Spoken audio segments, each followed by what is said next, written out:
Сәлем достар, сіздермен бірге винегрет салатын жасайтын боламыз.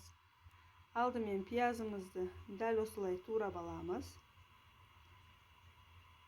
Қызып тұрған майды қуырамыз.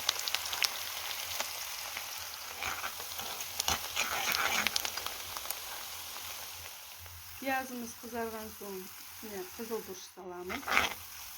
Ащы бұрыш. Қызылша, сәбіз, картошканы осылай турап аламыз. Чесногымызды езіп, үстіне salamız.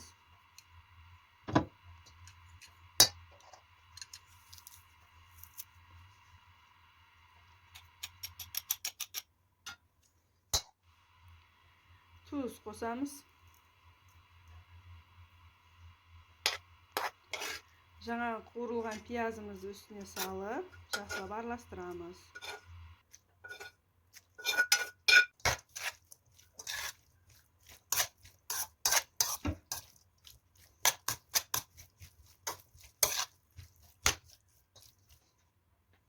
Салатымыз дайын. Зеленый горох салған жерім видеоға түспей қалыпты. Қосып жеріңіздер. Сосын укроптан салыңыздар. Ас болсын.